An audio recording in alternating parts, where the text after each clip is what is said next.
Awesome. Thank you, everybody. Hello.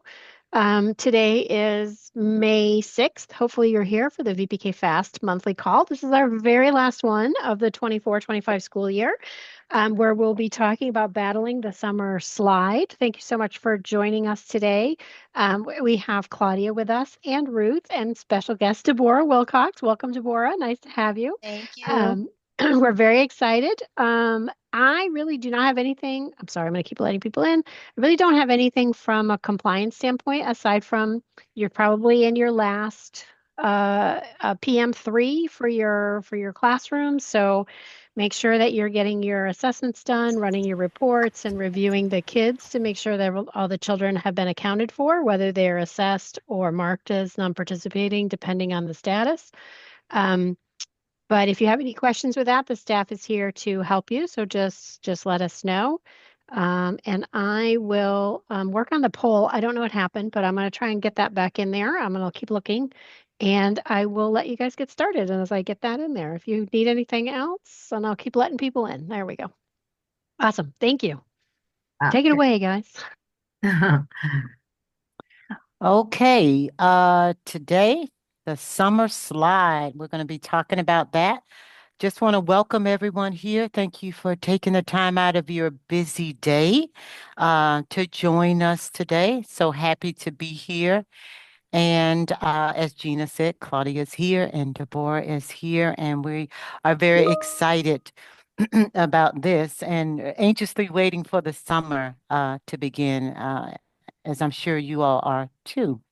Claudia, did you want to say anything before we jump right in there? Yeah, I'm very, very excited. This is, as Gina said, is the last one of this school year, and it's been quite like a journey, a beautiful journey. We have learned a lot, and I hope you found these meetings helpful.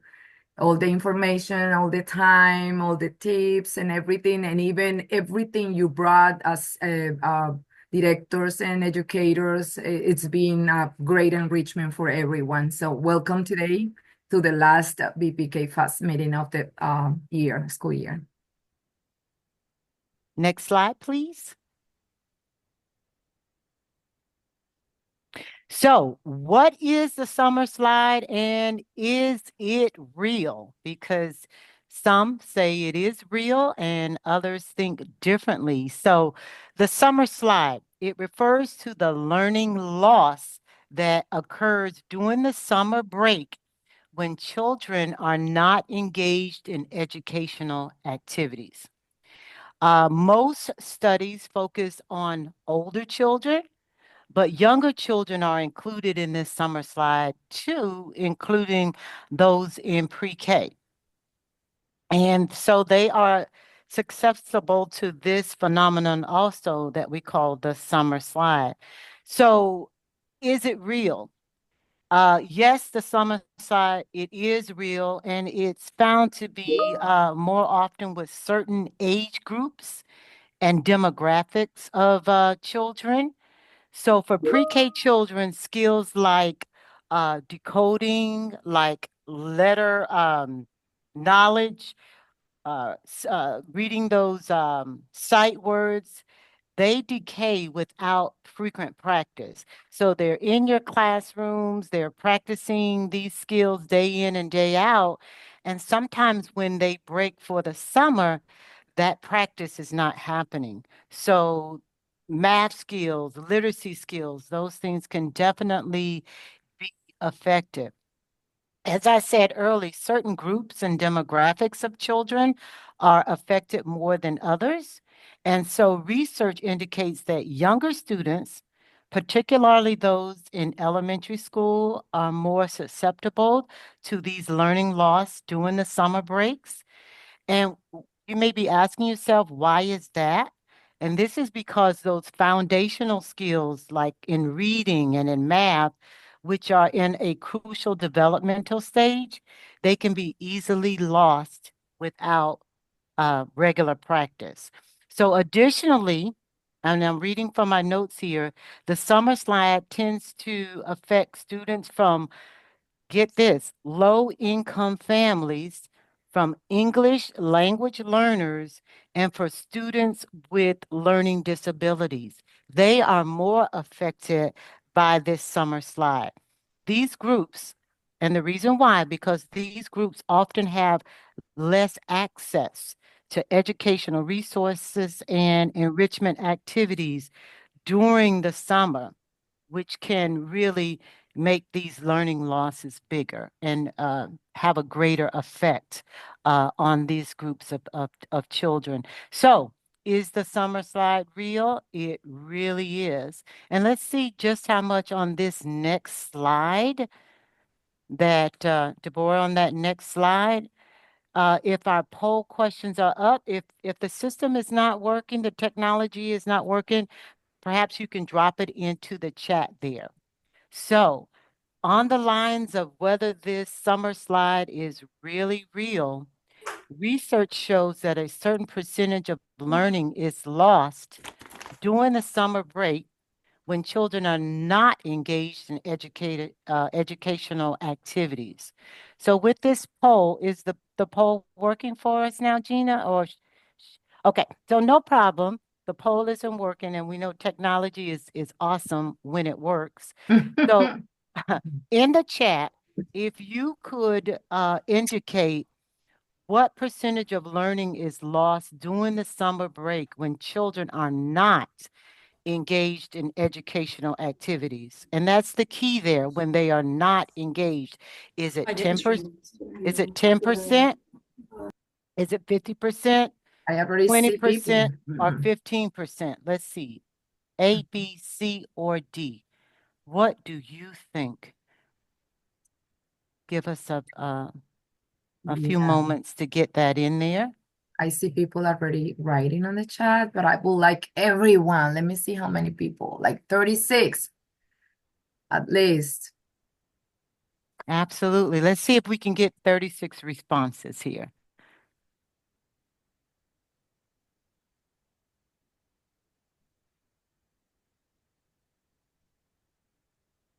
So far, we have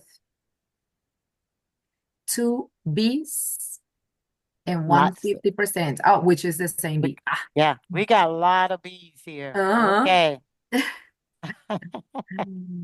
Yeah, and that would be a lot because according to what you were saying, Mm-hmm. let's say if we lose like a 50%, it will be like a half of everything learned. So let's think about it. Let's reflect. Is it possible Yeah. to lose like a half of everything? Perhaps a little bit less than that. Let's see. Mm-hmm. All right. Because we want to have as much time as we can for our guest today, let's go ahead and get the answer to that. According to research, the correct answer is C, about 20% of what children learn during the school year that you as educators have worked so hard to put into their brains, if they do not engage in any educational activities during the summer, C, about 20% of learning is lost. So is it real? Yes, it is real, and it's pretty serious. And as I said earlier, those groups, so children from low-income families, children that are English language learners, and students with learning disabilities are more affected by that summer slide than other typical groups. So thank you for your responses in the chat for that. Let's take the second polling question, and it is your uh, parental involvement. How involved you as educators are you? How often do you communicate with parents about the importance of summer learning activities for their children to try to minimize or battle that percentage of language? So in the chat, are you frequently communicating with your parents about the importance of summer learning activities to battle that summer slide? Occasionally, communicating with parents, rarely or never? Let's see where we are. Mm. I love the responses. Mm-hmm. Let's see. What did you say? We had about 36 people on today. Let's see if, 36. yeah, let's get some Uh, more engagement. Let's see if yes, you yes, guys yes. can, yeah. Remember the question is talking about like specifically the importance of share with our parents about the summer slide, like all the loss of contents that children may have if we don't practice. Because we usually talk to parents, but do we talk about that with parents? So it looked like Claudia Mm-hmm. and Deborah, I saw a lot of A's, which is frequently, which is yay. That Yes. is good. And as Claudia said, we talk to parents all the time. Maybe some of you are sending newsletters home. Maybe when parents pick up, you have an opportunity to speak with them then. Part of that communication and that conversation could and should be about engaging children in,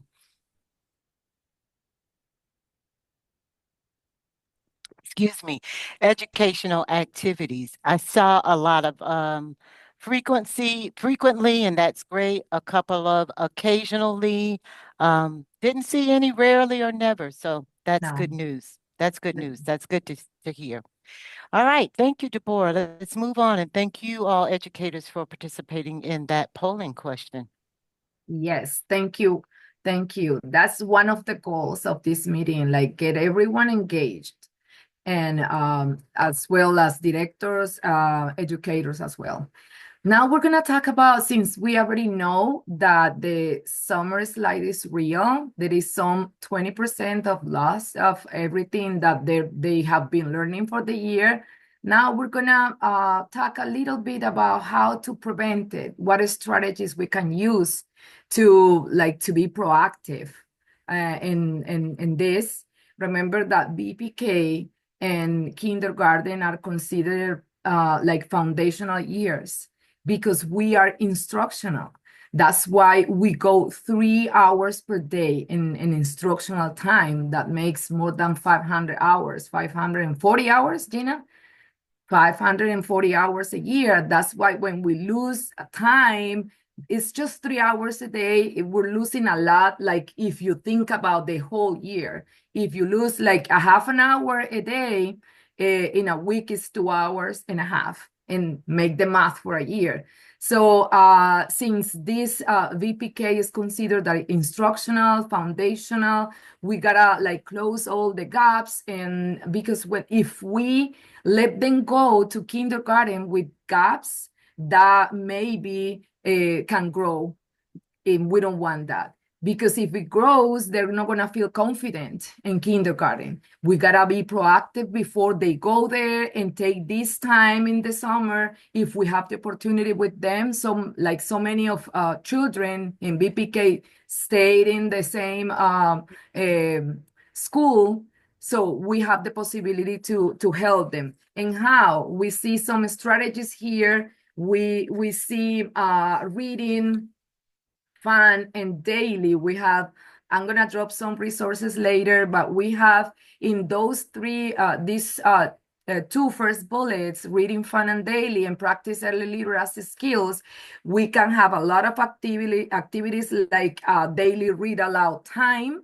And you can even use older children to be reading to younger children. Because, some school ages, children will come to the preschool, and they can be like mentors and assistant in reading aloud. So that would be nice. Or play games like name game, use magnetic letters, Play-Doh, tracing and fingers, like tracing fingers on sand that we have in our classrooms, shaving cream, and like floor even, powder. So it's something fun, and you still being instructional with letters, write your name, write a sentence. It depends of the level of where children are. You can do sound games, play I Spy, using beginning sounds like saying, I spy something that starts with the letter b, the letter that makes the b, zone. And so that will be something fun, and you still doing that. You can do early math activities, hands-on. That is awesome. When you keep everyone busy, you're gonna avoid even incidents and accidents in your classroom if everyone is engaged in an activity. So you can do count everything. I know it's gonna sound weird, but I love everything I learned over the pandemic when we went VPK virtual teachers, because we had to be very creative to keep 20 little ones engaged on the camera. And you just send them, hey, bring everything that you find in your house with the color blue. And you wouldn't believe they even underwears. Look at this. That was awesome because they were counting everything. They were counting windows, doors, a lot of stuff. So you can do that. You can do do numbers or shapes or anything, a scavenger hunt. You can do that indoors or outdoors. You can plan that for your outside time too, like hide some stuff and they can just go around and find them. Simple board games. I remember when I was a VPK teacher, we did every afternoon like a block of time with board games, like everybody playing something different, Uno and chess, things like that. And that was really awesome. We even made contests and all of that. So a team learning. If you have in your preschool anything about go around the world or different topics like books or holidays, things like that, you can be getting instruction about those topics you're going to be talking about and take advantage of that. Creative arts, you're going to do like a lot of hands-on. Don't forget to use scissors, how to just pour glue because it's difficult for that age. So you can be doing all that and be creative. Just dump different materials on the table and make them create anything with that. Okay, Play-Doh. You can do like beads, like just lace beads and things like that. Now we can go to the next slide with some other strategies, more strategies. This one build language. We already talked a little bit about this while reading. And I want to tell you something. When my children were little, I remember I think it wasn't a VPK back in that was 28 years ago. But when my child went to kindergarten, and I remember her teacher, she made like a contest and she sent home like a calendar for a month of the summer. And we should be writing at home like the book we read every day with the author. And it's supposed to be 30 because every day they're supposed to be reading one. But my little one wanted to read a lot. And she kept going and kept going until she got 100. And that I know the impact that made in her life. So there is a lot of strategies we can use to build language, and reading it's one that at home they can do. Educational apps, we're going to talk a little bit about that. Physical play, that is the most in summer. You go outdoor, run and have fun, count, use all the gross motor skills. Daily routines. Remember, we don't just lose ABCs and 1, 2, 3s. We can lose emotional skills. We can lose routine skills like listening skills. So keep up with those over the summer and involve families. Can we go to the next slide, please? How you can involve families, you can send something like this. This is just an example I found when I Google it. I found that, but I'm gonna drop in the chat some resources that IT gave me this morning, actually, for you to be using in your school. So this is just an example of things you can provide your parents every month. These 2.5 months we're gonna have. And so everybody will have fun, which is very important. And it's gonna keep learning, keep using the brain. Okay, so that's it for here. We're gonna go. I'm excited to hear. Hold on a second, Yes. Claudia, Yep. before you move forward. Mm-hmm. Um, knowing that pre-K children get 540 instructional hours. Mm-hmm. If we took 20%, this is getting back to how real or how serious the summer slide is. Knowing that VPK students get 540 instructional hours, if they lost 20% of that, that is actually 108 hours. So if you take those 540 hours and you took 20%, which is 108 hours, that student is like as if they only got 432 Mm-hmm. hours. Yeah. So that lets us know how serious that is. And that 20% is truly a large chunk of learning to lose over the summer months. So engaging in those learning activities over the summer is super important. Super important. All right, Deborah, next slide, please. So we've got a couple of educational apps and other resources. And as Claudia said, she's going to drop some in the chat for us, some resources. But we just wanted to kind of highlight some of these. I'm sure as educators, you all are very familiar with a lot of these educational apps and resources, but there's Starfall.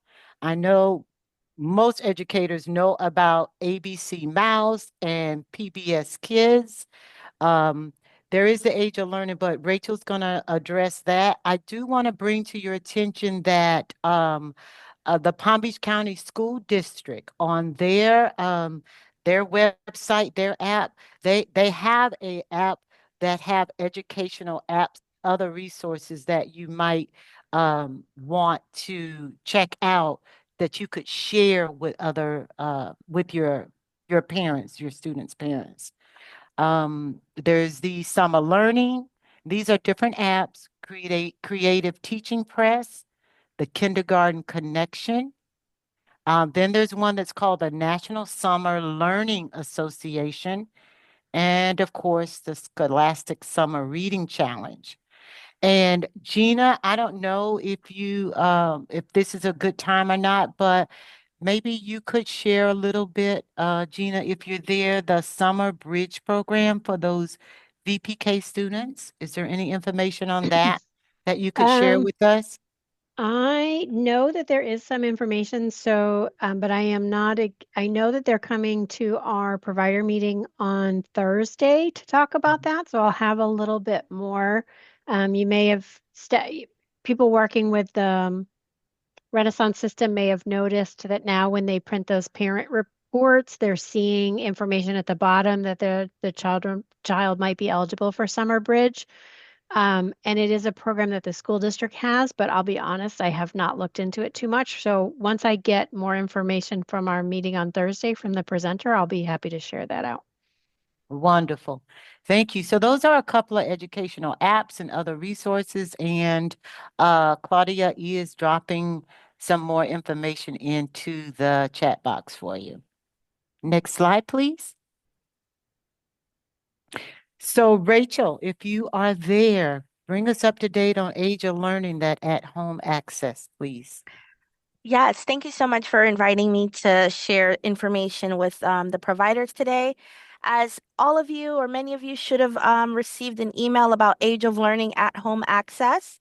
We opened access just before spring break, and so families were provided their individual students' access codes through an automated email that I sent out through Age of Learning's Educator Center. Let's say a family was unable to retrieve the access code, or they were not able to um, find and access the email that was originated, they are more than welcome to reach out to you, or they can reach out to me. I'll put my information in the chat as well. And the the individual student invitation code allows the work that they're doing in the classroom with you, the work that the students are doing, to sync with the work that they're doing at home. So there is no, they're not starting over with a brand new account. It's a continuation of the wonderful learning gains they have with you in the classroom. That's going to continue on for the summer so that we can minimize some of that summer learning loss that Ruth and Claudia have been talking about. Again, it is a unique code, so we do want to make sure that we are providing the right code to the respective student. If you go into your Educator Center account and you go under students, you're able to look at the bottom of each individual student's page is a button that says preview and send student invitation. And once you press that, you're able to download the paper, the printout with the student code, and share that with the caregiver. Alternatively, I've put my email in the chat and I'll put my phone number. If a parent or caregiver is having any difficulty accessing their student's code, they can reach out to me and I'd be more than happy to support them in getting started. Thank you all again. If you have any questions, please feel free to reach out to me. Thank you, Rachel. You're welcome. Thank you. Mhm. Next slide, please. Okay, so we've got some we're at 1:31, so we want to make our discussion questions as quick as possible to leave time for our special guest today. So in the chat, if you would, or if you are feeling brave and you want to unmute yourself, the first discussion question is, what other strategies, other than what we've talked about, do you implement in the classroom to help beat the summer slide? So you could put that in the chat if you like, or if you're feeling brave and you want to unmute yourself, please share with us. Educators, teachers, directors, what strategies do you implement in the classroom to help beat the summer slide? I'm going to check the chat and see if we got anything going on there.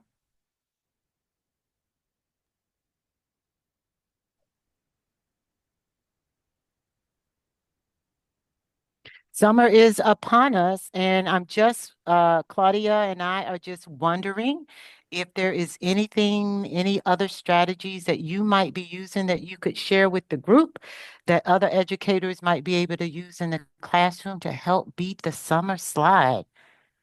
Let's see, Claudia, there's 36 of us. Are we- 36 and nothing in the chat. But you Oh know my what? goodness. Don't worry. If Mhm. they want to share something, they will do it. Oh, and we'll see. We'll Okay. see. All right. If you see. want to share something, just drop it in the chat there for us and we'll be happy to read it out. The second discussion question, how do you support families over the summer break to beat the summer slide?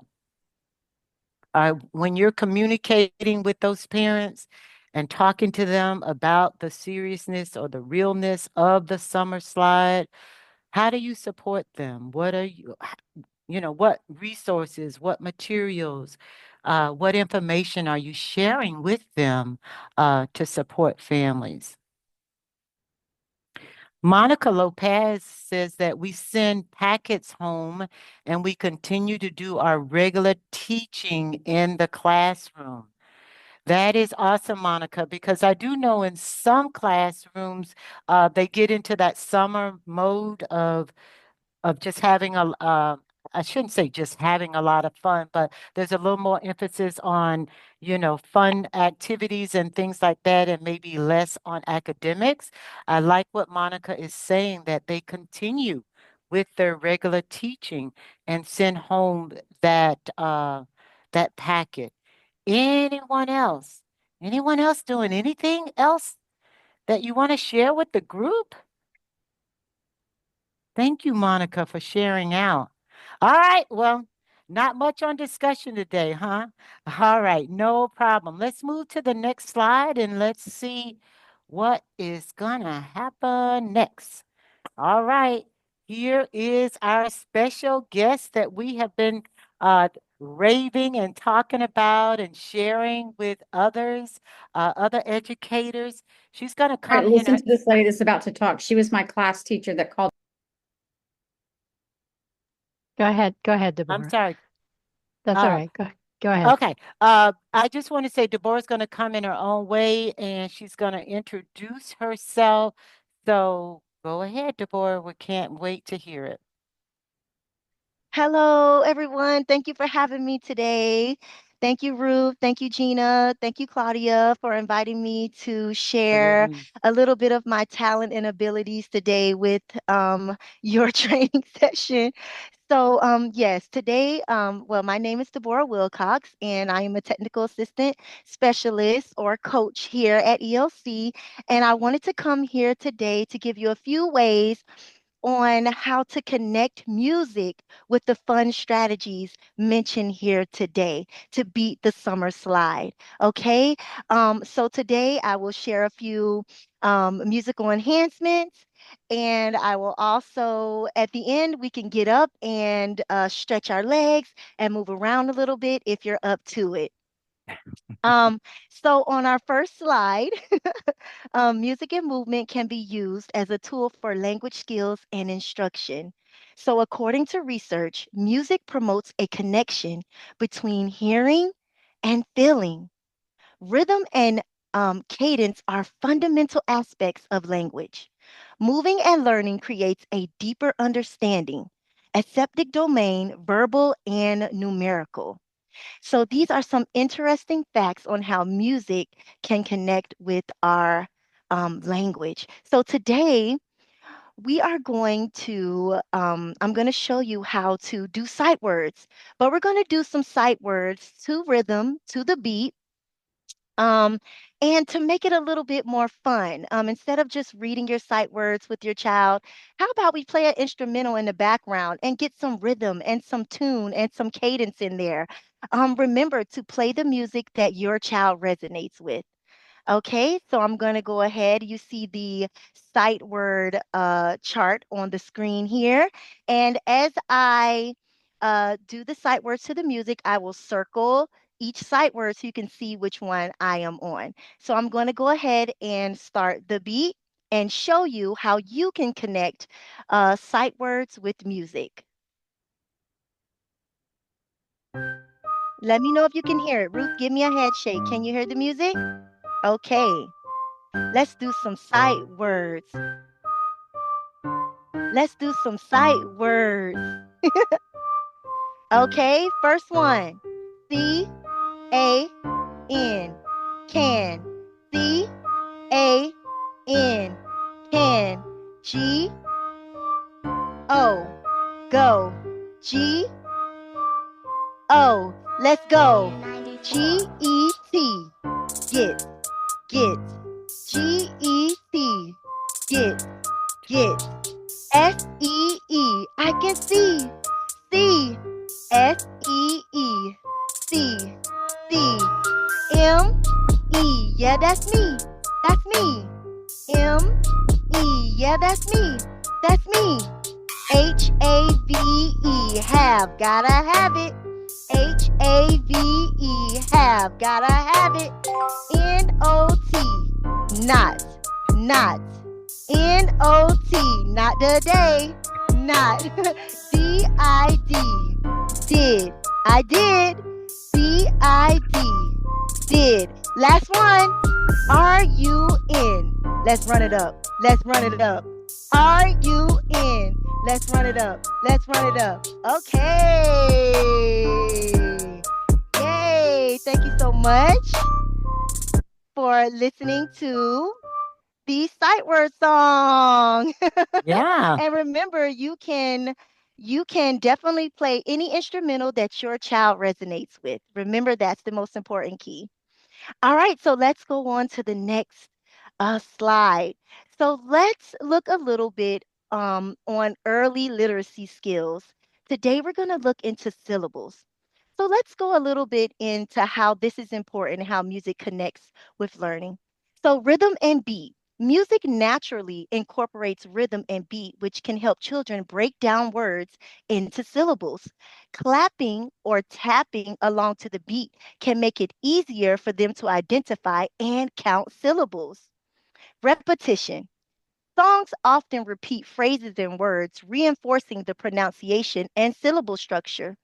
This repetition helps children remember and practice syllables in a fun and engaging way.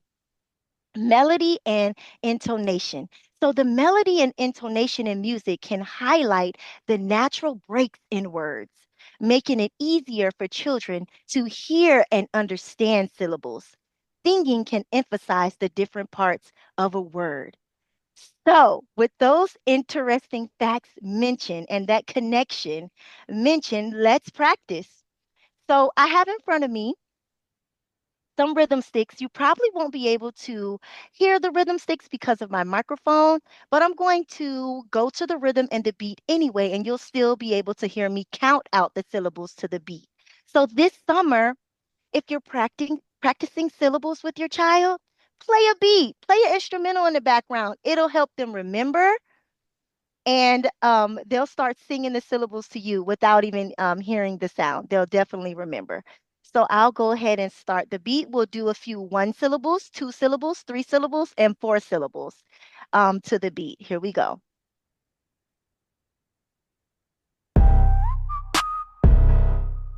Syllables. Let's do some syllables. Let's start with one. Are you ready? Here we go. Air, one. Air, one. Ant, one. Ant, one. Arm, one. Arm, one. Bank, one. Bank, let's go to two. Carrot, one, two. Cookie, one, two. Desert, one, two. Or dessert, one, two. Chair, let's go to three. Let's go to three. Are you ready? Direction, one, two, three. Dragonfly, one, two, three. Elephant, one, two, three. Let's do four. February, one, two, three, four. Ingredient, one, two, three, four. Intelligent, one, two, three, four. Invitation, one, two, three, four. One, two, three, four. Do your syllables next time to music, and it'll be so fun for your child. Yes, those were our syllables. Super fun. The children will love it. They'll memorize it. They'll be a pro at doing their syllables. So we did sight words and we did our syllables. So let's go in to how music connects with mathematics. So, with mathematics, of course, we're going to do patterns because patterns is a great way to connect mathematics with music. So, let's talk a little bit about it. So, music is full of rhythmic patterns that can help children develop a sense of timing and sequence. Clapping or tapping to the rhythm can make these patterns more tangible and easier to understand. Melodic patterns. Melodies often follow specific patterns such as ascending or descending scales. Singing or playing these melodies can help children recognize and anticipate musical patterns, which can translate to a plethora of other areas of learning. So let's see how we can do patterns in a musical way and make that musical connection. So I'll go ahead and if you're loving it so far, go ahead and throw a heart in the chat, thumbs up, whatever you like. If you're loving it so far. And this means that you may get up and dance with me at the end. It's coming up soon. All Mhm. right, so let's go into our math patterns. So you see here on the screen, I do have some counting bears. So you can use anything that you have around your house that can produce a pattern. So let's go ahead and play our beat and see how we can do patterns to the rhythm. Let's go, let's go, let's go, let's go, let's go, let's go, let's go. Patterns, patterns, patterns, patterns. Let's go, let's go, let's go, let's go, let's go, let's go. Purple, green, blue, yellow, orange, red. Purple, green, Purple, blue, green, blue, yellow, orange, red. Purple, purple, green, blue, yellow, yellow, orange, orange, red. red. Purple, Purple, green, green, blue, green, yellow, yellow, orange, orange, red. red. Orange, red. Purple, green, blue.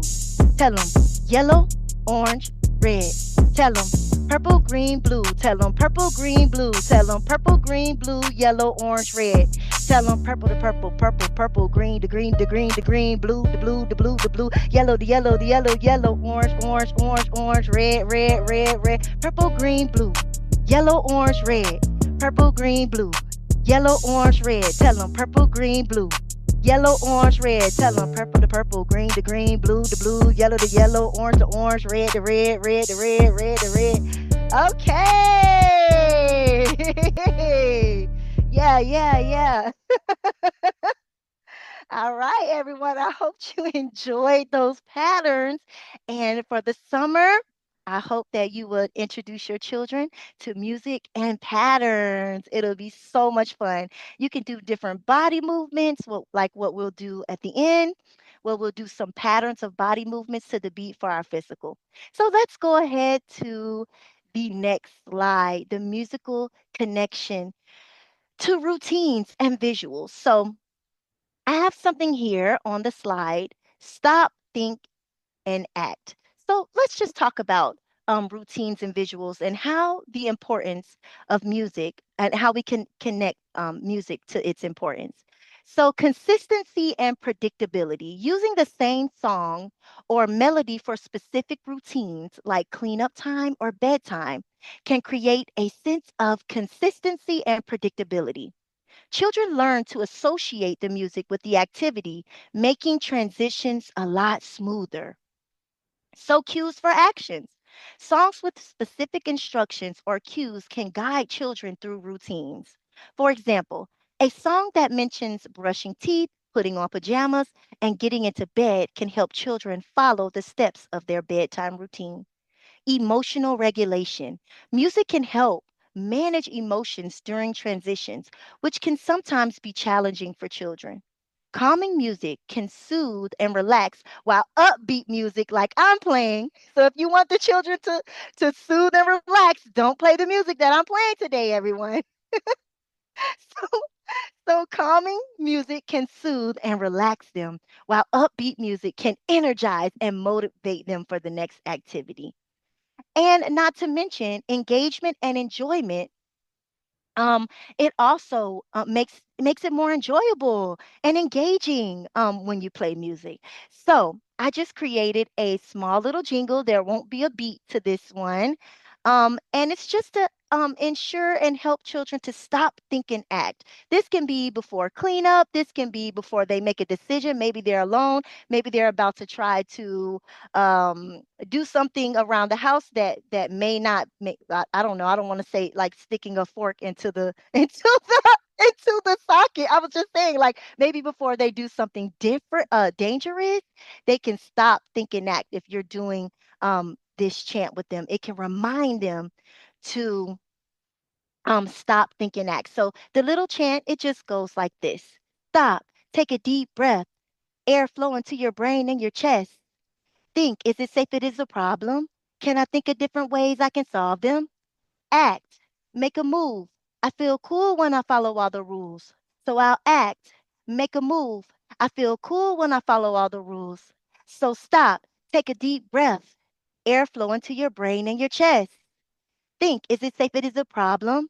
Can I think of different ways I can solve them? Act, make a move. I feel cool when I follow all the rules. So I'll act and make a move. I feel cool when I follow all the rules. So that's it. Yes. So you can do a chant with your child to help them follow routines and to definitely help them to stop, then think, and then act. It's so important. And some of us adults need to do that as well. So this can definitely go for us as well. Like when we're in traffic or something and we might want to have some road rage, we can stop, take a deep breath, think, is it a problem? Is it a way I can solve them? And then act, make a move. So we can be our child's first example. All right, we'll go to the last slide. Okay, so the last slide is on how physical, how music can connect with our physical movement. So I'm going to get up and I'll just do a quick transition. It's okay if you want to join me. That'll be so wonderful. If you want to sit down and do it, that'll be so wonderful. You probably won't be able to see my entire body, but I'm just going to do simple body movements like bouncing, hands up, hands down, maybe a little bit of jumping to the beat. So it's sort of like a pattern as well. So I'm going to go ahead and play this music and I'm going to stand up. And if you want to, it's up to you. If you want to get a little stretch, if you want to get a little break, a stretch out break. So I'm going to stand up for a little and I'm going to play the beat.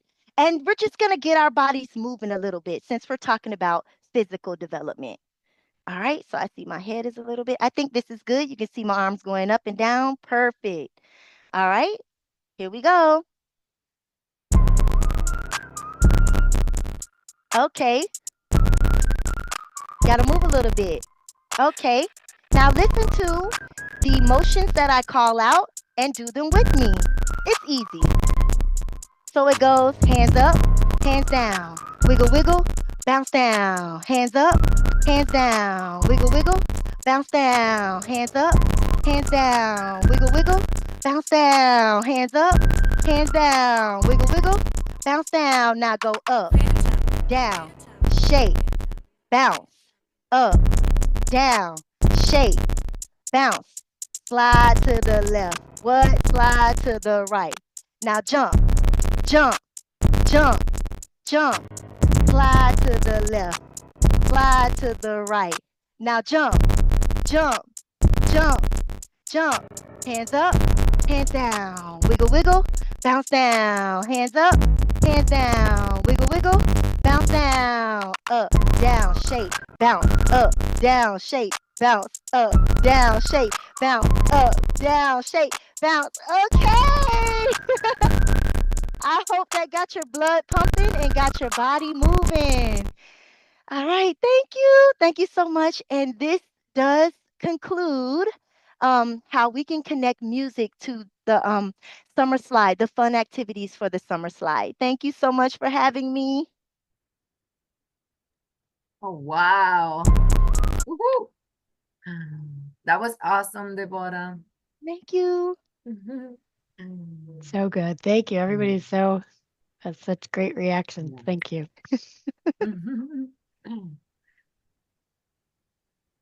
Amazing. Is this our next slide? Thank you. Thank you, Deborah. You were amazing. Thank you. Thank you so much. We're at 152. We've got a quick survey. There's a QR code there. We've got 3 questions.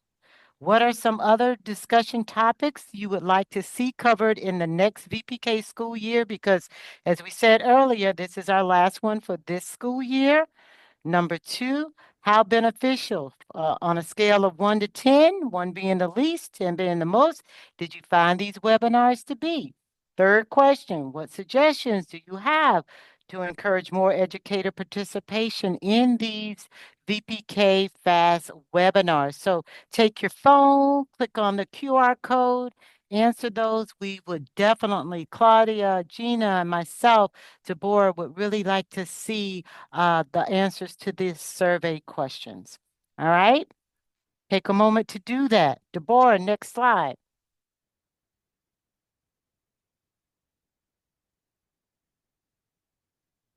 The link to the survey is also in the chat if you didn't get the Oh, yeah, QR. I saw it there. And it will be Super. very helpful if you take the time to just let us know what do you think about these meetings, because we're learning everything here, girls. All right, so while you do that, I want to take a minute, and it will be like hours to congratulate and to just have some words of thank you, all educators here. You are amazing. Most of the schools are celebrating Teachers Appreciation Week, and we want just to let you know that we really appreciate you. Thank you all for being amazing, for support our children in education and emotional, like everything. Anything they may need when they come to your classroom, they have it with you. So I just want to say that thank you and keep it up.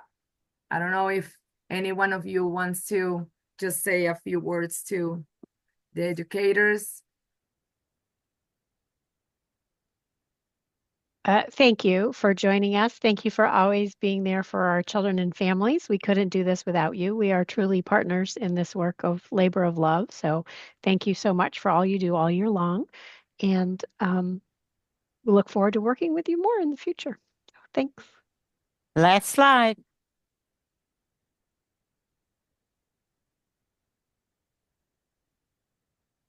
Again, thank you for myself, Claudia, Deborah, Gina, the whole Early Learning Coalition.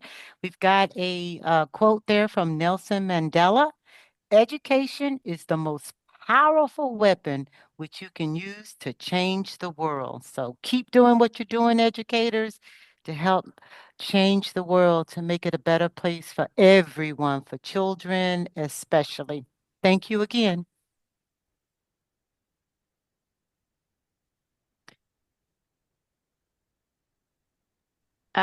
Amazing on time, ladies. You did a great job. Any questions from anyone here before we close out? Thank you so much for joining us today. Yes. Gina, do we have any results from the QR code? Or do we have at Yeah, least what? We're getting them? we're Yay, getting them. thank They're you. coming in. And Thank I'll you, email thank that you. out as well if you have people that weren't able to join us today, because I know it's every month and everything. So we'll email that survey out also. But yes, thank you for doing the survey. We want to do this for what benefits you and what you would like to see. So please take a moment and let us know how we can continue to do this work for you in the future. Thank you. Thank you everyone again for joining us. And I will send out the email with the link and everything, and look forward to having our schedule set for the new year. We'll get that set up too, probably over the summer, and get that out to everybody before the first session in the fall. So I'll stop recording.